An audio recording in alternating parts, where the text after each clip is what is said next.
Remember, the winner goes on to face off against the Zerg Hyun. And there is a lot, on the line here. So, what do you do if you're the Terran here at Tosis? What build are you going to go for? You're on the map, Belshire Vestige. You know what? I feel like Ryung can actually play this map normally if he wants. I wouldn't mind seeing that rally push again either. That was a good build. But of course, Sniper will have looked into that, so he might, have some tricks up his sleeve for what he's seen Ryung do on this map before. Yeah, you're absolutely right. All right, guys, let's get crazy. GSL in Las Vegas at the Cosmopolitan. And we're going to go into game number 4 between Ryung and Sniper here at GolmTV.net. Vegas.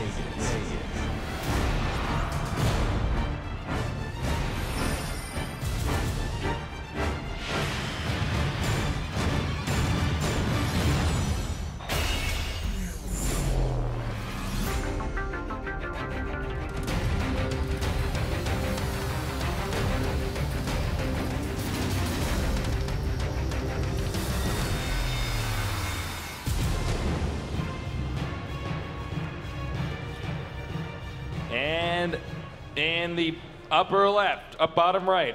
Upper left, bottom right. Oh, God. I'm getting trolled by Legend is right getting now. way too fancy. All right. In the upper left, we've got our Terran player. He is... Ryung.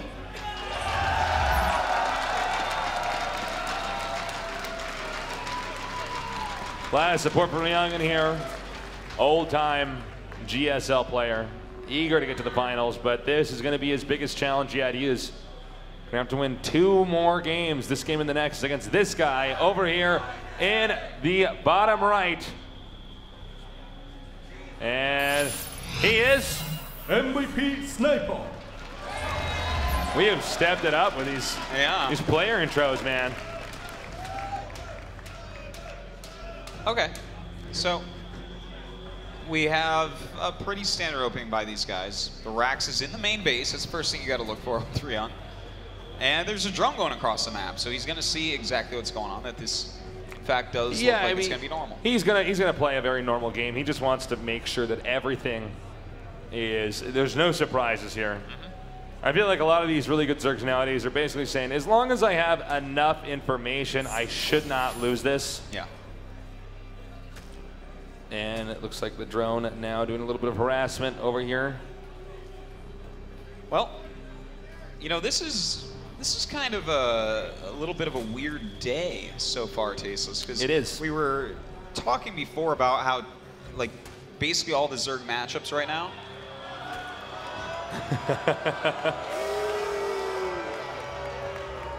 All right, so we were talking before about how a lot of the Zerg matchups turn into Infestor Broodlord. Have we seen any Broodlord? No, that's what's so weird about it. We haven't seen Infestor Broodlord, and I always. It's CVT number 8. And yeah, there's been no Infestor Broodlord, so I wouldn't mind seeing some of that. But it's interesting to see that some of these Zergs are now defaulting to kind of a late mid game win, and a lot more timings, in fact. Yeah. I feel like some of these Terrans, they learned early on that, okay, if I cripple the Zerg is always behind. No matter what I do, I win. But then the Zerg started to get so good at stopping that early attack that was supposed to cripple them. And then the Zerg says, oh, okay, well, he's now behind. He invested into this attack that I deflected because I practiced perfectly. And now I always kill you with the timing. Well, that's how a game gets figured out, and then metagame can move forward. Yep. All right, so everything's still looking very normal. Ryung going into that command center. And what is this? Is he going to hide? Nah, I don't think he's actually going to hide anything there. He might just scout with that later on. Yeah, I think that's what that's for. I would be really It'd be like surprised. the weirdest, latest, hidden star port that wouldn't do anything. But yeah. All right, so he's going to be taking probably a third base pretty soon here. Yeah, he should be. I mean, it's such a large map, and he's already getting speed. That all kind of lines up and say, you know what? Take that base, get some decent creep spread, keep an eye on where any Hellions might be coming, sure, but should be able to hold it reasonably easily. All right, I got a question for the audience. How many of you guys have actually had the chance to gamble down here? All right, now you got to be honest here. All right. How many of you are up? Yeah? All right, now how many of you are down? Yeah. You're that guy out there? Excellent. I was doing great the first night, man. I won like, what did I win? How much did I win? $160 bucks. And I'm like, oh, I guess I'm really good at gambling. And then I an hour later lost. I went, but 100 more or something. I got to stick to Starcraft casting. I think that's a good idea, Tasteless. So as you guys could see, go to the GSL site and check out the yearly ticket for 2013. We got a lot of great stuff coming up here this year. Oh yeah, 2013. That we definitely want you guys to be part of. And again, guys, as always, thank you for spreading the word about the GSL. I can't believe that esports is here where it is now, and you know, we're hosting the biggest Korean show now here in Vegas. This is getting more and more international. So we got the starport here, Banshee Hellion.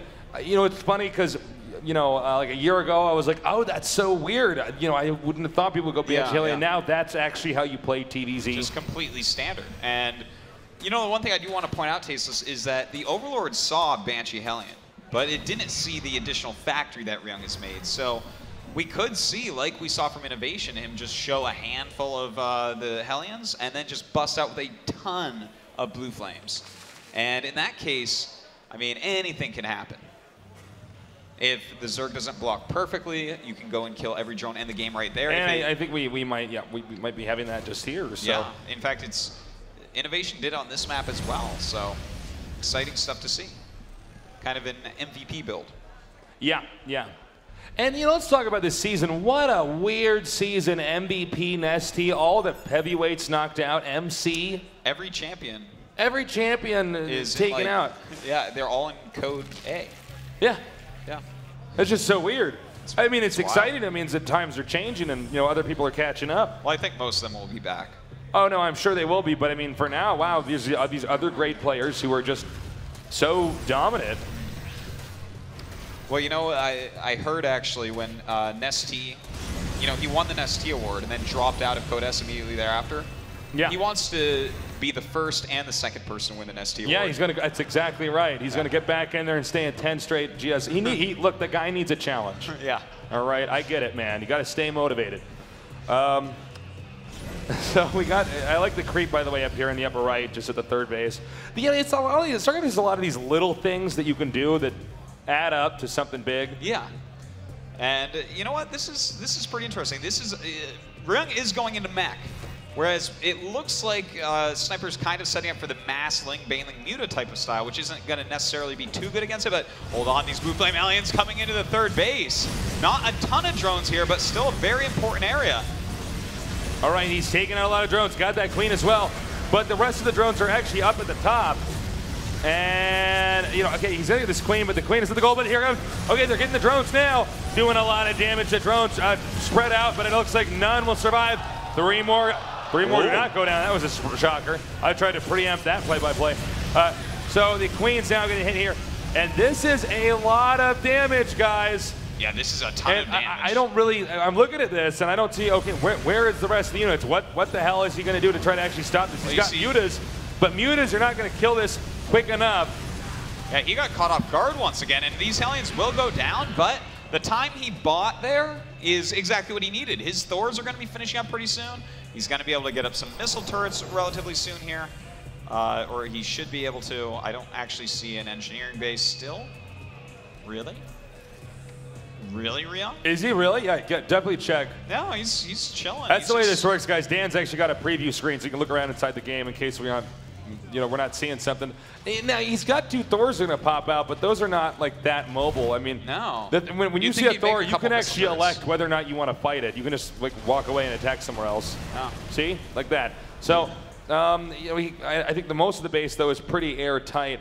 All right, now we do have some Hellions coming down here. Muta's still doing a minimal amount of damage, I would say. Whoa. Look at this. Ryung he's fighting back, man. We might be able to actually see another Game 5 here. The drones are being hit hard. Not a lot of drones there, though. There's not really a way that, like, Ryung could have known that, but, I mean, he got down there and, you know, he's got 5 Hellions. He's like, 6 drones, okay. not exactly going to pay for itself, but he is still killing workers. Yeah. And, you know, for Ryung to take this game at this point, let me just take a look. Yeah, he's killed 21 drones, which is pretty darn good. But Sniper's had 3 bases for a long time. He's getting really great upgrades. And I don't know that Ryung could actually do like a timing attack where he walks across the map and kills, because there's a Roach switch coming in, which you kind of want siege tanks against. So that's going to slow down his army. I feel like if Ryung's going to win this game, he should bring it to a max. Like, he needs to max out. I agree. Well, you know, normally I criticize Terran players for being on the map too much in the mid game where the Zerg basically gets to have the map, but Ryung really makes it work. So we'll see if he goes for that this time around here. Now he is going to go for this. We oftentimes refer to it as the Karn build. Thors and Hellions coming out here now. But you can't keep doing this because the Zerg eventually will just adapt and kill it. But okay, nice hit there again. Yeah, strong. And what? Oh, I see. Excuse me. He's going to be expanding over there. Wow, that's kind of that's a cool bold move. Yeah. They take the middle. I don't know if I've seen even one GSL game where someone took that base yet. You know, normally when they expand, they like hug the edges of the map and kind of loop around. Oh, these Hellions might get a few drone kills, which is nice. But, you know, not a big deal there. To lose a couple drones at this stage of the game, not a big deal. No. Not a big deal at all. Now, okay, now he's got the answer, and if you get a ton of Roaches, you can take care of Hellions, Thors, no problems. Thors are good against them, but Roaches are just so strong against Hellions, and then the Roaches just overwhelm the Thors. All right, and he's going to get some Banelings, too. Now, I love the style that we occasionally see with some Banelings against clumped up mech armies like this, because when you look at like Hellion Thor, it just naturally clumps up into a ball. All right, the orbital is being hit pretty hard here now, and it looks like we're going to have the Terran now turn around. Whoa, attacking up over here. Yeah, here he goes. A ton of Roaches coming in. The Mute is going to tank some Thor damage, do a good job, but does he have enough to actually break through here now? Those siege tanks dealing huge amounts of damage to Sniper's Roaches, but he's whittling down important parts of this army. You know, the important thing is that both Thors and tanks, it's a big deal when you lose it because it takes so long to remake it, and it's not like, you know, you can have a reactor on that building for those units. So when you lose a bunch of Thors, it's like, oh, okay, well, now I'm back to square one. Or the same with tanks. So you remember, guys, when you're seeing these battles, the Roaches are expendable. Yeah. You can lose a ton of Roaches and just have a ton more. Yeah, the delicate mech army is totally not. Yeah.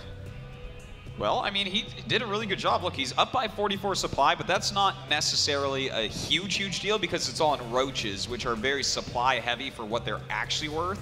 So the closer that Ryung gets to max, like when he hits 150, 160, he'll deal with this. But for right now, this is pretty scary. All right, here we don't go. All right, he backed up. And, well, you know, I think one of the things that Ryung is doing that's a mistake is he's left this command center floating out here. So it's like very obvious that he's trying badly to get another base, which it just... Well, that makes sense, too, though, that he's trying to get another base, because we were talking about before, he should bring this to a long game if he wants to win. Totally, but I'm just saying, like, the fact that he's not getting it and he hasn't got it, he should probably land it and just start landing mules. I mean, it's floating there. It looks like the Terran's in limbo. The Zerg probably likes that. And, by the way, Zerg's close to maxing out. Yeah. And going to have some very good attack and armor upgrades. Yeah, and he's going for Spire, even, I mean, for Hive, and even getting Corruptors out. So this will deal with Banshees for now. You can't underestimate Corruption on Thors. That's really a nice move. Helps the Roaches and Lings to kill them a lot quicker. And he is taking the 4th base, but it's a little bit slow. This is not really the timing that you want to see on the 4th base against Terran. Yeah. So this is one of these games. Nobody can really attack into the other one. They're both turtled up pretty well, and I think we're gonna have to wait for the Broodlord tech. Yeah. Here, and look at that. Ryung is so smart. He's already preempting it, getting a bunch of starports. Now, here's how the end game works, guys. The Zerg is going to get a bunch of Corruptors and Broodlords with Infestors. Then the Terran, if the Terran does it right, kills all the Broodlords and Infestors with his Vikings. Then the Zerg switches into Ultralists because Vikings are terrible against Ultralists on the ground. And we might have another engagement here. Now, Artosis and I have had a lot of talks about this. By the way, he is finally going to be able to reclaim his base over here. Tell me if you have changed your mind on this. We really feel like when the Ultralisk battle actually occurs, don't land them. Actually, just go kill Overlords. Yeah, never land and supply block them. There's no need to ever land Vikings. Is Ryung actually going to attack here? Yeah, he's pushing forward right now, and a lot of damage being done actually to both sides. The thing is, you know, as the Mech army loses pieces and supply in the push, it becomes weaker, a lot weaker. You actually need to hit your critical mass of Mech. He still has that, though. He still has a really tough army. All right, a little counter over here. I don't think it's going to do too much damage. And it looks like Ryung is going to ignore. He is now moving downward. He has the third base in siege mode and the fourth base isolated and cut off. The counterattack here from Sniper has been rendered impotent. It looks like the hatchery is getting lower and lower and lower. But we got 5 siege tanks not in siege mode. Yeah, and that's really helping him to actually close this gap. But does he actually have enough? These siege tanks dealing so much damage right now. But more Lings are coming out, more Roaches but being it's only well. tanks, and that's it. Sniper taps out. And we will go to the final game, game number 5. Wow, really strong comeback by Ryung so far. And Tasteless. Yeah. Daybreak will be our decider. And what better map to do this on than Daybreak? This is a good way to figure out who's going to go to that finals. Yeah, definitely. Just as any 5th game is Artosis. Yes. So we're going to go on to Daybreak. And look, at this point in time, I'm on the fence. I don't really know. I think what happened after game number 2, it just looks like Ryung opened up the dashboard, you know, changed the oil and, you know, fix a few things around, and now he has he's got a new engine he's running off of. So who knows? It could be a ZVZ finals, it could be a TVZ finals. No matter what, it's going to be sick. I can't wait. Oh, I know, it's wildness. Who do you want, Tasteless? Who do you want to win? I want Ryung. You want Ryung to win? Yeah, I mean, do you guys want? I mean, I'm okay if it's a Z. Okay, anybody want a ZVZ finals? You don't say no. ZVZ is cool too. Okay, the late game's interesting. These mirror matchup haters, man. Yeah. It's got to be aliens versus humans. Come on. Bugs versus bugs is cool too. Yeah. You've all seen Thank you for all your. I love Tastosis signs out there. Those guys so want to be best friends with us, Artosis. Of course. All right. Well, I think we're going to go into a break momentarily here. I think we're kind of piggybacked up the Korean stream, so whenever ready. Say hi, nerds. Oh, well, they're not going to do it? Oh, the other restaurant was on it. It's okay. You other guys were on point. Well, all right. This is a big moment. We got in both the booths, the coaches, the players going in there, and you know they're going. Okay, well, what's the strat we got to use? Which build do we use? It's all going to come down to this. Daybreak is a map where you can do a lot of different stuff. It's not like an Antigua shipyard, for instance. I'd say. Not that map's not good, but it's a little bit rigid. What I'm really excited about here, Tasteless, is will one of these players cheese? Because if it's the final game of a very important match, you can really learn a lot about a player. Yeah, you really can. Just by, I mean, if you will actually all in on that final game, which, I mean, we've seen MVP do it. We've seen some of these very top-end champion-type players just go, oh, yeah, I'm going all in here. This is what I think will work. Yeah, you know, MVP's done that a couple times, and it really worked. Same with NSC, and those guys are multiple, GSL champions. You know, a lot of times on the internet, you get these guys that like, oh, I can't believe you cheesed, you didn't play the game right. But, I mean, look, you have to cheese a certain amount, or you just will not actually win in, whether it's a best of 5 or a major tournament that you have to go through. If you're doing the same thing or always playing traditional or orthodox, well, then people know exactly what you're going to do and they'll counter it. So, that's the beauty about when you get to a best of 5 is you have to have, it's kind of like, like in baseball, they're going to wear the guy out with as many pitches, and then, all right, you got to bunt this time. That's how you win a game of baseball. It's not just a bunch of home runs. That's true. How was that great metaphor? That was perfect. I can tell you watch a lot of sports. Thanks, guys. It could go any way. Daybreak is a very flexible map. Yeah. This is a map where if Ryung chose Mech or he chose Bio, I mean, both are good choices. They're both very solid. I feel like just for him and the way he plays and what he's good at, I wouldn't mind seeing the Mech. Not to mention, I kind of like Mech anyways, so that's fine. We know you love your Mech, Artosis. By the way, guys, don't forget there is a giveaway here after this. So this is like GSL cards. This is sick nerd swag. Yeah, that thing right there. And come here for the other days too. I assume if most people in here actually knew that we're having GSL here and came ahead of time, but I don't know. There might be some people that have walked in here and are like, "What the hell is going on? What is this?" But we're gonna have Starcraft, you know, for the next few days. So check out all the matches that are being held here and at the Cosmopolitan, and it's going to be great. And if you're not familiar with us, you could check us out at golmtv.net. We host the GSL based in Seoul, Korea, where the best StarCraft 2 players reside, and this is the most competitive, you know, routine show for StarCraft 2 on Oh, the there's planet. no question. I mean, we just import the players here and have it in America this time. A lot of fun. That's right. Now, I think honestly, in this case, with both these guys, actually, let's take another angle, in fact. Okay, let's take Ryung. Yeah. He knows he's going to go up against a Zerg, so you got to have your best. You still got to come up with some great builds in this short period of time, even though Hyun's like here in the studio watching this. Oh, yeah, hashtag the GSL. Good call. We haven't said that yet, did we? We'll have to save that No, we for haven't tomorrow. saved that for the finals. No, don't do it yet. Don't do it. No, don't do it yet. There's actually an art to hashtagging, guys. All right. Hot 6 is pretty good, actually. Now, I guess we're still kind of. All right, I think we're gonna have to kill a little bit more time. I guess Korean Stream's still talking, but yeah, man, this has been a blast to be down here. This is my second time here in Vegas. Is this your second? Third time. Third time down here. But this is the first time I've come down here with actual money because it was a StarCraft 1 Pro game when I came down here before. So that makes a pretty big difference, man. All right. I think we're going to go to a quick little break. And when we come back, we will have the final game of today's GSL Code S.